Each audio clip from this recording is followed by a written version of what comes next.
Twitter's new boss has fired half of its workforce. Elon Musk has been making drastic changes since buying the social media platform for $44 billion. Advertisers and users alike are now waiting to see what else is in store for Twitter. This is Inside Story.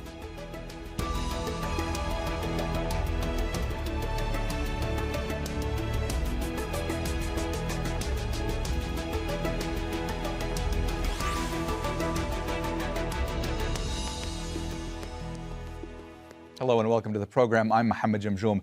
Elon Musk likes to make headlines, and spending $44 billion to buy one of the biggest social media platforms in the world is one way to achieve that.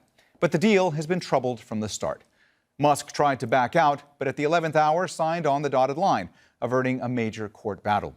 No sooner had the ink dried on the deal than he set about firing half of Twitter's workforce by email after they were locked out of the company's IT systems. Some of those gone include staff with human rights and hate speech expertise. Twitter had been moderating content, notably expelling former U.S. President Donald Trump. Some major advertisers now say they're withholding their business until they see what happens next. We have a lot to get to with our guests, but first, this report from Rob Reynolds in San Francisco. Just 1 week after buying Twitter, Elon Musk gutted its workforce, firing up to half of its 7,500 employees. At Twitter headquarters in San Francisco, there were no laid-off workers filing out, clutching boxes of their personal effects. All the firings were done by email. Some employees tweeted in colorful language denouncing what they see as a callous and impersonal method of termination. I think it's going to create a very tense environment at Twitter, and social media is really all about creativity. Employees have filed lawsuits against Twitter's new ownership, saying the mass firing violates federal and state laws requiring 60 days advance notice and severance payments. Musk fired all Twitter senior executives last week as soon as he bought the company for $44 billion. Musk also says he wants to charge users a subscription fee to have their identities verified on the platform, which has outraged many users. Musk describes himself as a free speech absolutist and fears that Twitter will relax its moderation under his management. Allowing hate speech and misinformation to flourish has led prominent advertisers, including General Motors, Pfizer, Audi, Volkswagen, and others, to suspend advertising on the platform. Experts also expect elite users in politics, entertainment, and other fields will flee Twitter in droves if its standards on hate speech or misinformation are relaxed. Major leaders, and especially people within government, can't be associated with that on any social media platform along that nature. And so they will be forced to leave the platform by whoever is managing them. Musk tweeted on Friday that Twitter has suffered a massive drop in revenue, which he blamed on unnamed activists pressuring advertisers. Musk says he wants to take Twitter into private ownership so that its shares would no longer be publicly traded and it would no longer be subject to federal securities regulation. That's a complicated regulatory process that could take years to accomplish. And with all of the lawsuits already filed, it all means plenty of work for lawyers, even as thousands of Twitter employees are now out of a job. Rob Reynolds, Al Jazeera, San Francisco. Musk has reassured investors the coming changes won't affect Twitter's user protection rules. Content moderation policies have not changed at Twitter, and it is not okay to engage in hateful conduct on Twitter.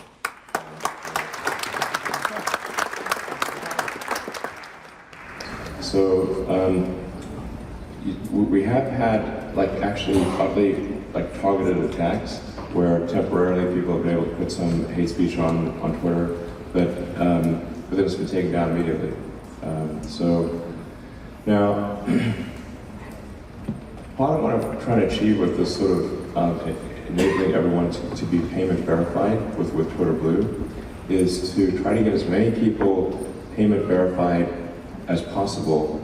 It's only $8 a month, although for some people that were complaining about that. The manner in which staff were fired has angered and upset former employees and their representatives. The only thing that I got officially from Twitter was is an email, and that didn't really give any specific reason. So it sounds a bit strange to be fired for cause, but with no actual cause. So I'm still trying to find out what the actual reason is, if it's atypical or if it's standard practice. But the only way people would find out would be not any phone call or any email from their employer or their boss, but just by seeing their their work laptop automatically reboots and just go blank. That's the way people would find out. This is a highly unusual way to go about a layoff, particularly in Silicon Valley. Often in Silicon Valley, a lot of the tech companies won't want to make these as public and are much more afraid of negative PR than in this situation. Additionally, one of the things that if I were advising employees in this situation, I would be looking to who exactly is getting laid off. Is it whistleblowers? Is there any disparate effect on any particular demographics?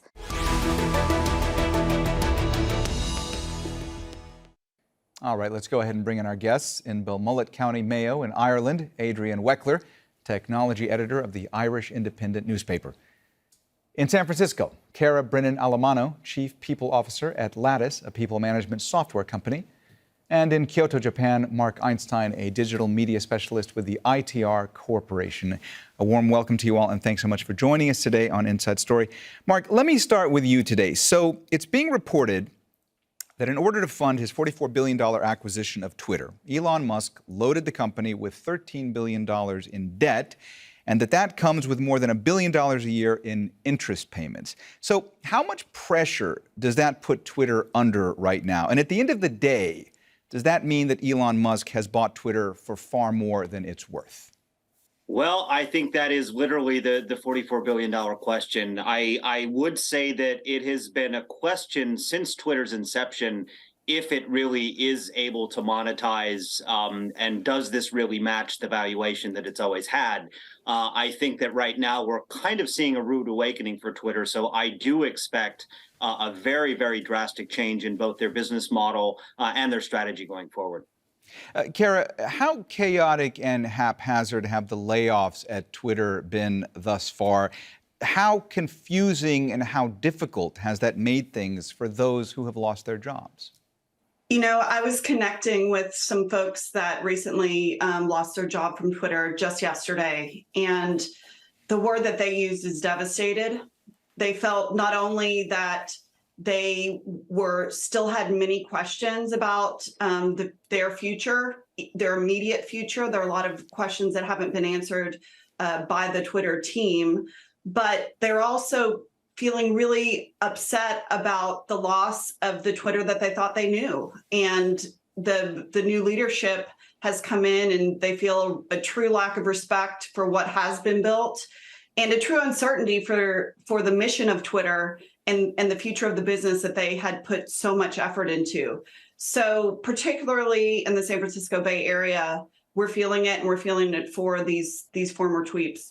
And Adrian, when it comes to how chaotic and haphazard these layoffs have been handled, we are hearing reports that some of those who were fired have actually been asked back already. What have you heard when it comes to that? I've heard very similar things. Here in Dublin, Twitter employs 500 people, and the word you used is correct. It's chaos. They've gotten rid of most of the curation teams. They would be the teams responsible for creating legitimate information alongside topics that have a high risk of misinformation. They've gotten rid of a lot of the machine learning ethics teams affecting the algorithm, as well as the transparency and accountability teams. And even the trust and safety team, which is the one we all talk about, and Twitter says they've only cut 15% of that team. They're the front-facing content moderators. There's a lot of evidence now that there's already chaos going on Twitter. We know that in the first 24 hours after Elon Musk took over, use of the racial slur term, the N-word, increased by 500%. Musk himself tweeted and then deleted a homophobic conspiracy theory a few days ago. So the company is in chaos, and there's a lot of fear about the kind of misinformation we'll see. Adrian, let me follow up with you regarding that point that you were making about these fears about the potential spread of misinformation on the platform. There was an open letter that was sent by Volker Turk. He's the UN High Commissioner for Human Rights, and he said that reports that Elon Musk had laid off Twitter's entire human rights team were not an encouraging start, and he expressed apprehension about our digital public square and Twitter's role in it. He also warned against propagating hate speech and misinformation, and he highlighted the need to protect user privacy. How much concern is building right now regarding all of this? Absolutely huge. I mean, as well as the teams that I've mentioned that the company has cut, which are supposed to be the safeguards against misinformation, which are supposed to, I suppose, value the main reason we all come to Twitter in the big public news moments, because that's what Twitter is. Twitter's also cutting the infrastructure team, which means servers and cloud services. Now, we're coming up to midterm elections in the US. Early voting has already started. There is a very real chance that the servers may now crash. This is what insiders in Twitter are telling me. So that all adds up to a very, very worrying climate over the next few weeks. Kara, Adrian was just talking about these reports that infrastructure teams at Twitter had been cut, that some of the members of the rights teams had been cut, had been laid off. Let me ask you, aside from how much concern all of this is causing, from your vantage point, could these layoffs have been handled differently? And if so, how? I mean, from your vantage point, what steps should have been taken? There are a lot of examples, even recently in Silicon Valley, of layoffs that have been handled really thoughtfully and compassionately. We saw Jack Dorsey tweet a level of personal responsibility for these. I think that's a start. This is about understanding that each one of these, what we're hearing is 3,700 employees, has a life, has a family, potentially have friends that they're concerned about. And with just a little more planning, that's the unfortunate thing. Just a little more planning and a little more thoughtfulness, I think this could have gone a lot better. Some of the things that employers have done, as we have gone through a number of layoffs at banner companies in Silicon Valley, is they provided extended periods of severance. Some have offered to give outplacement services. They've even turned their own recruiting teams into search firms for those exited employees to help them find new roles within Silicon Valley. They've helped create alumni groups, which I understand our ex-Twitter employees are now self-organizing into alumni groups so they can share information because there's been such a lack of information. This is something in Silicon Valley that people understand, unfortunately, because we've gone through a lot of cycles within our business, right? Within our industry. We know what it's like when tech is hit with a macroeconomic downturn, and often we pull together to help people have really soft landings. And the leader of that empathetic approach is often the employers, because we also know that there's often a time when things get better, and those folks want to be seen as the respectful employers so that they can get the very best talent. In a truly knowledge-based economic situation that we have in Silicon Valley, where one engineer, one trust and safety person can be a 10x multiple on your business, we have to treat people really well, because we know we may want them in the next 2 years when things look a little bit better. I can tell you that's definitely not the conversation that's being had around Twitter and Twitter leadership right now. Mark, Twitter has seen a massive drop in revenue these past few days, and there are some advertisers who have paused their spending as a result of the concerns surrounding Twitter right now. How concerned are advertisers, and also how much is Twitter dependent on ad revenue? I mean, well, yeah. So Twitter is basically completely dependent on ad revenue. And that's why Elon Musk has announced new business models like potentially a subscription fee. And I think this is really the beginning of all sorts of other services that will be attempted. Whether or not they pan out is another story. However, I do want to point out that a lot of the big names of advertisers who are leaving the platform happen to be automotive companies like Audi and Volkswagen and GM. Well, these are also competitors of Tesla. And of course, they wouldn't want their marketing campaign information to be in the hands of a company with, relationships with a competitor. So I think we need to be very clear about that. But that being said, the failure or the inability of Twitter as a whole to get away from a purely ad-based revenue business model is the reason that they're losing $4 million a day. And I think really ultimately why they are in this predicament. There's a lot of showmanship that happens when Elon Musk does anything. But the underlying issue is they're just losing money because they're just not diversified as a company. Mark, are we starting to get a clearer picture of what Elon Musk's ultimate vision is for Twitter and how ambitious that vision may be? I mean, you talked about the need for reorganization, restructuring, and also, how significantly has the platform changed already? Well, I mean, as to what specifically is going on internally is not something I have direct knowledge of. But, I'm based in Japan. And when we look at the kind of Web 2.0 giants in Japan, like Rakuten or Kakao in South Korea or, BAT in China, these super apps are very diversified. And so, for example, when COVID hit, for example, ride sharing went down to zero, but food delivery exploded. And so overall, these companies weathered the storm fairly well. I think that Elon Musk ultimately has a grand vision to do something like this with Twitter.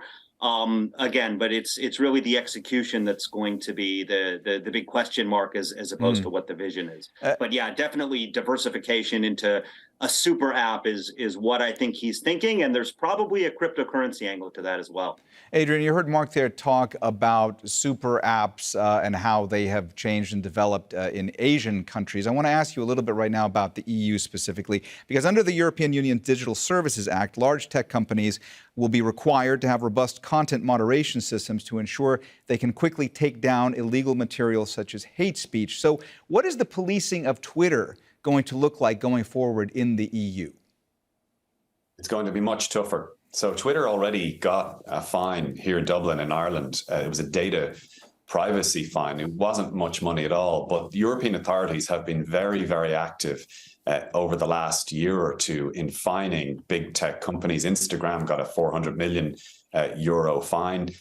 Google got a 4 billion euro fine. The EU in general, takes the gloves off when it comes to big tech companies, particularly US big tech companies. And you're right to point out the Digital Services Act, even though that won't be enacted until 2024. It won't come into effect, rather, until 2024. That has very significant provisions in it, particularly targeting things like misinformation, hate speech, and the fines there could be very significant, up to 6% of annual turnover. Now, for Twitter, at the moment, that would be around 300 million euro, but that's not money that Twitter can afford. Kara, Elon Musk is already facing legal challenges as a result of these layoffs. From your perspective, do you think he's going to be facing even more? And potentially, how might these play out going forward? I think there's always legal risk when you have any type of reduction in force. I think they have exacerbated that risk in the choices they've made at Twitter. Though I also think there has been some thought related to how they can protect themselves in some of the structure of how they've approached these layoffs. They're saying that technically people are going to be paid through the beginning of June. Through the beginning of January. So those types of things help them de facto accommodate the laws that we have in California and in North America related to layoffs. The thing that I'm actually much more concerned about is what they're going to do in order to execute the strategy that they have ahead of them. We have a saying here in Silicon Valley that culture eats strategy for breakfast. And fundamentally, they've exited many of the employees that have built the culture of trust and safety, the culture of human rights focus in their organization. We know that they have dismantled all of their employee resource groups, which includes groups that are focused on equal rights, racial equality, all those different elements that attract the right kind of thoughtful employees to your business. And those are the things, to me, that are equal risk with some of these potential legal challenges. Lattice, the company that I work for, has done our own research, and we know that 23% of employees already are facing disengagement coming out of the pandemic. How do you get people engaged who are sitting at Twitter right now and asking them to face the challenges that Elon Musk says he's going to overcome? And Kara, just very quickly, because we are starting to run out of time, the layoffs that we've seen at Twitter, I mean, you're talking about the impact some of this is having on Silicon Valley. How much of a chill is this sending to workers throughout the tech industry right now? It definitely is. We've had a slow drumbeat of layoffs to date that started happening at the beginning of summer. As many of you know, tech is one of the earliest industries to be affected by some of these macroeconomic shifts. We started hearing of organizations that have frozen hiring. We know that Apple has said that they expect to not hire very much through 2023. And just this week, we had Lyft, Stripe, and others doing significant layoffs. So this feels like a punch in the gut. And to have the story played out on Twitter and have so many people connected to these employees, yeah, it's been a tough time. Adrian, Twitter wants to get as many users as possible to enhance its advertising value and revenues. Of course, somebody like former President Donald Trump brought it a huge volumes of hits.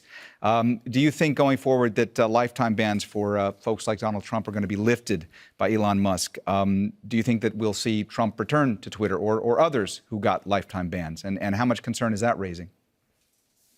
I think the intention is to lift that ban on Trump from everything that Elon Musk has said, all of the signals that he has sent out. I think that comes with huge risk to him and to Twitter for the reasons I've just outlined under the European Union's Digital Service Act, with Europe essentially being now the regulator for the World Wide Web. But as to the kind of people we're going to see who's going to be attracted, that's going to depend hugely on new measures like the $8 per month for your blue verified checkmark. The problem with that is, if you're somebody like me who has a blue checkmark and who won't pay the $8, if you've a lot of the 400,000 of us who just won't pay, that means you've fewer verified people on Twitter. And the whole reason to come to Twitter in a big news moment is for the authenticity of people who are tweeting out what they know. So that could be a big problem. And Mark, we only have about a minute and a half left. Let me ask you to follow up on what Adrian was saying about this plan to charge people around $8 a month for this blue verified check on Twitter going forward. When it comes to the controversy over charging people, there are those who are saying that this could in fact backfire for Twitter and that it could disincentivize prominent accounts from actually being verified. Is this really a money-making prospect for Twitter, or do you think that this has the potential to cause to be a big backfire?